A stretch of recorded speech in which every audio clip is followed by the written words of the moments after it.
quick recap on the preceding episode. We saw how the Renaissance was a time where science, culture, art was flourishing thanks to the printing press, among other things. The exchange of ideas that was much easier through books, and that gave the rise of polymaths who were able to take knowledge from here and from there and from everywhere and connect the dots. And one thing that I didn't mention last time, I forgot, but prior to all this scientific breakthrough, it was the assumption of the church that the celestial bodies would go around each other in perfect circles, because how else? It has to be perfect. But obviously, with Kepler's mathematical framework and the three laws of planetary motions, they realized no, the math supports the fact that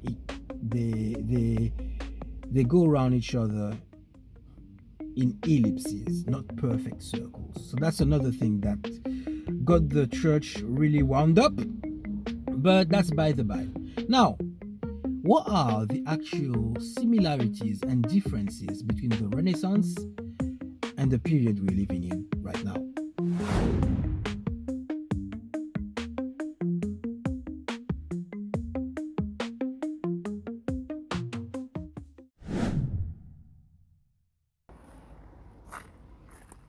During the Renaissance, the printing press revolutionized how knowledge was disseminated. But in our lifetime, we've experienced a further revolution. Knowledge is now pretty much spread instantly thanks to the internet. Now, obviously, that also includes false knowledge, fake news, misinformation, whatever you want to call it. But what is the positive side? Positive side is this one.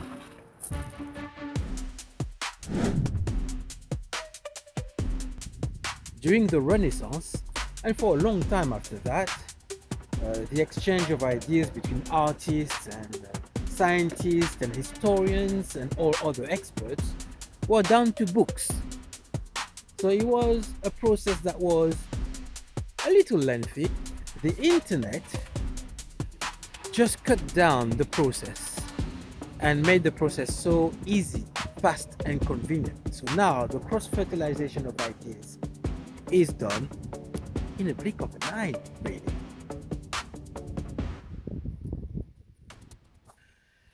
It's interesting to note as well that a few decades prior, if you wanted that expertise, you really need to go and read. But nowadays, if you don't want to read, you can access expertise, you can access information through various mediums. Podcasts, YouTube, speeches, TED Talks. Really, knowledge and expertise has never been so democratized as it is nowadays.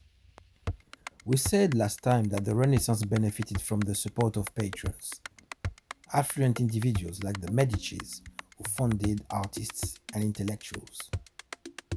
We do have our modern day equivalents: tech giants, venture capitalists, banks, philanthropic foundations, etc. At this point, a note on the scope of the movement. It always makes me smile when a country claims that one of their own was the catalyst to the Renaissance or some other significant breakthrough. They're all biased, favoring their own. The truth is, it's much more likely a team effort between several nationalities. Case in point, do you remember the heliocentric model that we now believe to be true? It was the result of cooperation between Copernicus, who was Polish, Tycho Brahe, who was Danish, Johannes Kepler, who was German, Galileo, who was Italian. Similarly, nowadays, the application of AI and the blockchain as we know them are associated with the US, but they are in fact the culmination of international contributions and innovations spanning decades and continents. Although progress in the Renaissance was significant, it was also very gradual. For example, the idea that the Earth rotated around the Sun and not the other way around took over a century to take hold. Nowadays, the rate of change and adoption is much faster.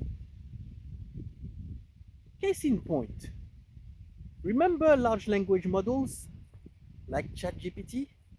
ChatGPT, how old is it? Would you believe it? It's not even a decade old. 2022 is when it was introduced to the public. And yet, it's ubiquitous. Large language models like ChatGPT have permeated all stratas of society. They're there in our schools, they're there in all our industries, they're even there in our personal life, whether we choose to use them or not. Incredible. More on the subject of patronage. Renaissance patronage frequently centered on individual artists and scholars. Contemporary patronage, however, seemed to target broader initiatives such as research institutions or global challenges like climate change, global health, sustainability. And while Renaissance patrons often sought to enhance their social standing and prestige, modern patrons seem to be more driven by a desire for a return on investment, be it financial or in terms of measurable social impact.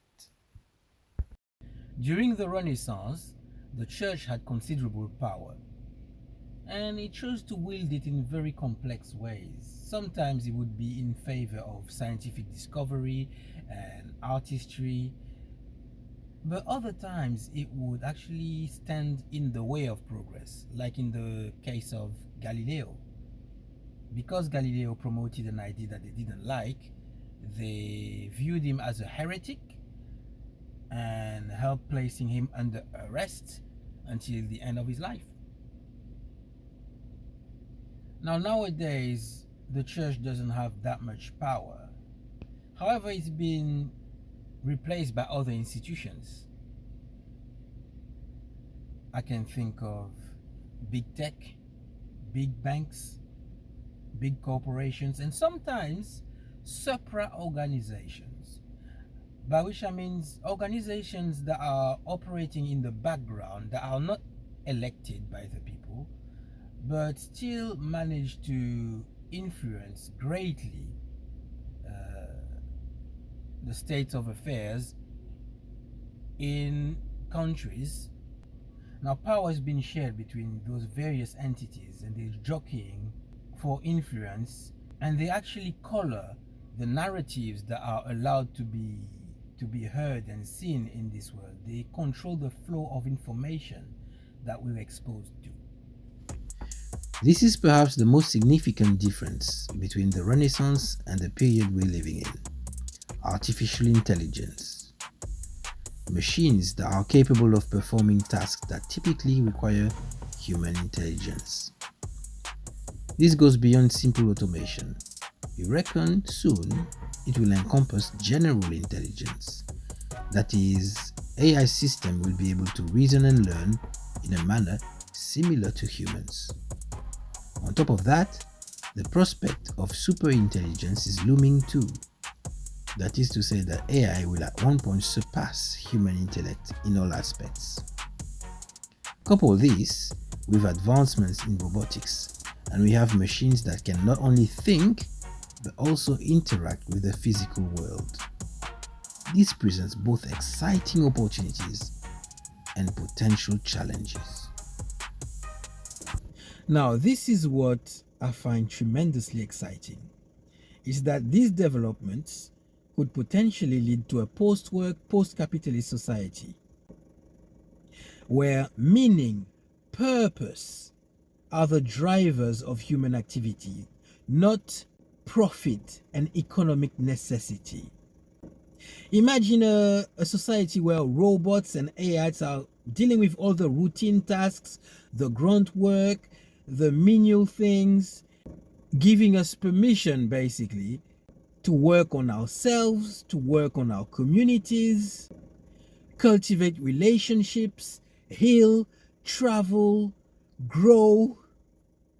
And then the blockchain technology could help facilitate transparency and the distribution of the resources more equitably and more sustainably. Right?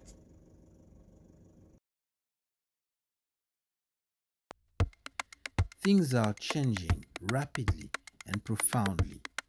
Education, work, even our place in society as humans is being disrupted right now. Now, does that mean that we're on the cusp of Renaissance 2.0? It depends on how we choose to harness the new potent technologies. Now, in the next episode, which I think will be the last, we'll see, but I'll tell you my honest opinion about whether we're going to head towards a utopia or a dystopia. On the preceding episode, we saw how the Renaissance was the time of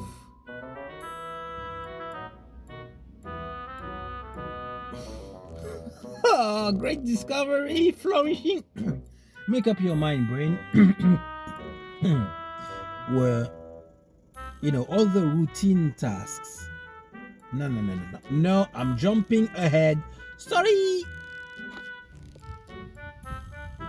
Nowadays, the rate of change and adoption are much faster. Is much faster. You can't even speak. Your grammar. What's your grammar? It's interesting to note as well that forward a few decades, and although